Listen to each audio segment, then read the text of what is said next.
তৃণমূল কংগ্রেসের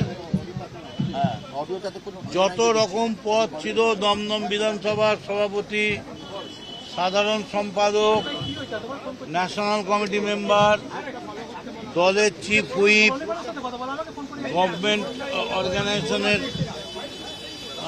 দায়িত্বে, ফেডারেশনের প্রেসিডেন্ট, হকার্সের দায়িত্বে, এই সমস্ত পদ থেকে ছেড়ে দিয়ে আমি আজকে আমাদের যে leader of the opposition official Ritabrata, সেই অফিসিয়াল গোষ্ঠীর হাত ধরলাম। আমার মনে দুঃখ নেই এই কারণে, আমি তৃণমূল ছেড়ে যাইনি, তৃণমূলে ছিলাম, তৃণমূলেই আছি।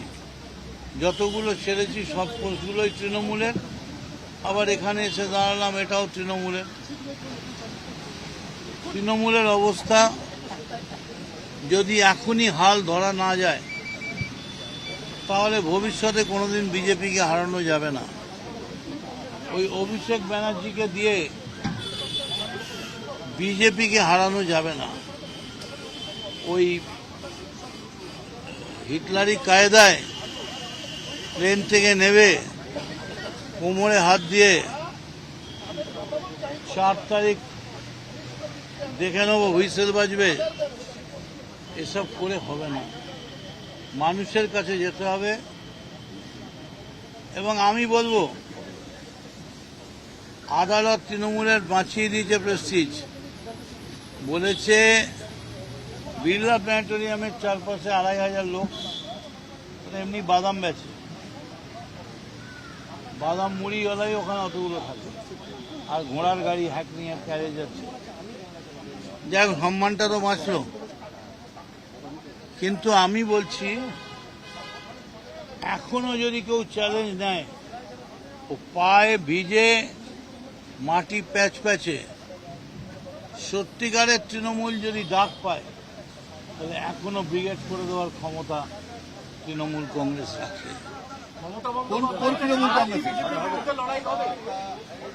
এখন কোন তৃণমূল কংগ্রেস রাখে এটা বলতে গেলে প্রবলেম হবে। যে তৃণমূল কংগ্রেস রাখে, যে যেখানে ডাকে সাড়া দেবে সে সেখানে যাবে। তবে আমি মনে করি একটা ব্রিগেড ভরিয়ে দেওয়া তৃণমূল কংগ্রেসের কাছে কোনো ফ্যাক্টর। কিন্তু কালীঘাটপন্থী তৃণমূল বলছে যে আপনি ভয়ে এখানে যোগদান করলেন, যেহেতু আপনাকে ইডি ডেকেছে, আপনার ছেলে আর স্ত্রীকে ডেকেছে। আমি ভয়ে যোগাযোগ করলাম। আমার তো ইডির থেকে ভয় ছিল এবি বেশি। ইডি ধরলে তবু কথা বলে জিজ্ঞেস করবে, ওখানে এবি কখন কোথায় তাড়ি দেবে, কি করে দেবে ভগবান জানে।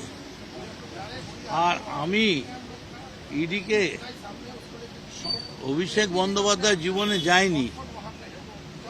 আমি 27 মাস জেলে ছিলাম, পার্টির বিরুদ্ধে বলিনি, সমস্ত রকম সহযোগিতা করব, যা বলবে তাই করব। প্রমাণ করুন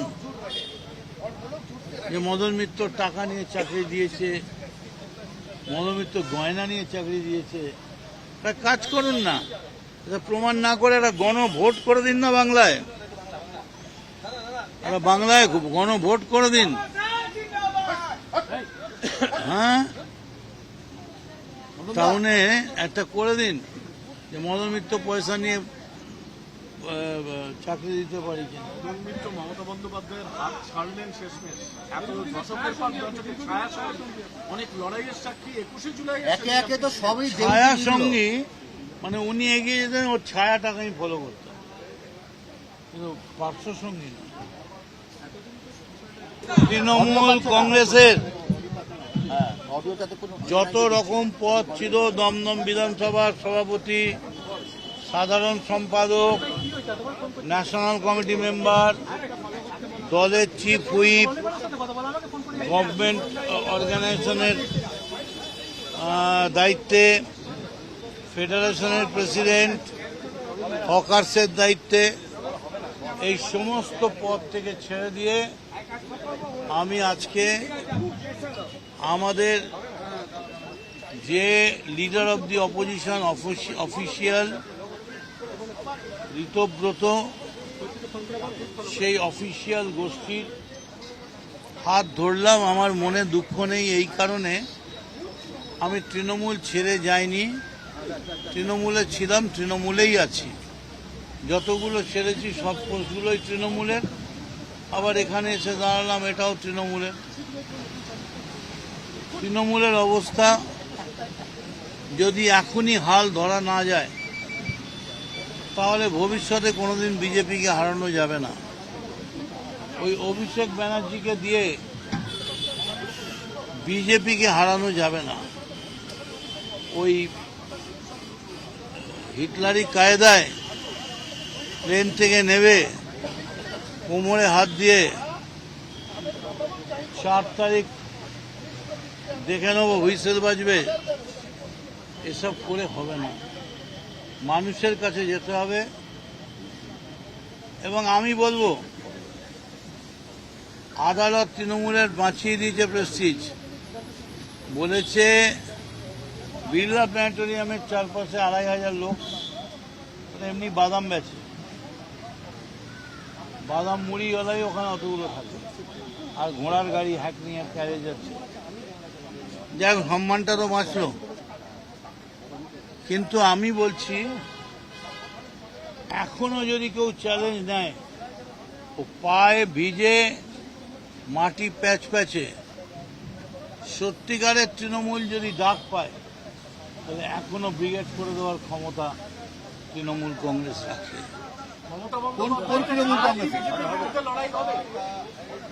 এখন কোন তৃণমূল কংগ্রেস রাখে এটা বলতে গেলে প্রবলেম হবে। যে তৃণমূল কংগ্রেস রাখে, যে যেখানে ডাকে সাড়া দেবে সে সেখানে যাবে। তবে আমি মনে করি একটা ব্রিগেড ভরিয়ে দেওয়া তৃণমূল কংগ্রেসের কাছে কোনো ফ্যাক্টর। কিন্তু কালীঘাটপন্থী তৃণমূল বলছে যে আপনি ভয়ে এখানে যোগদান করলেন, যেহেতু আপনাকে ইডি ডেকেছে, আপনার ছেলে আর স্ত্রীকে ডেকেছে। আমি ভয়ে যোগাযোগ করলাম। আমার তো ইডির থেকে ভয় ছিল এবি বেশি। ইডি ধরলে তবু কথা বলে জিজ্ঞেস করবে, ওখানে এবি কখন কোথায় তাড়ি দেবে, কি করে দেবে ভগবান জানে। আর আমি ইডিকে, অভিষেক বন্দ্যোপাধ্যায় জীবনে যায়নি। আমি 27 মাস জেলে ছিলাম, পার্টির বিরুদ্ধে বলিনি, সমস্ত রকম সহযোগিতা করব, যা বলবে তাই করব। প্রমাণ করুন যে মদন মিত্র টাকা নিয়ে চাকরি দিয়েছে, মদন মিত্র গয়না নিয়ে চাকরি দিয়েছে। তা কাজ করুন না, এটা প্রমাণ না করে একটা গণভোট করে দিন না বাংলায়। একটা বাংলায় গণভোট করে দিন। হ্যাঁ,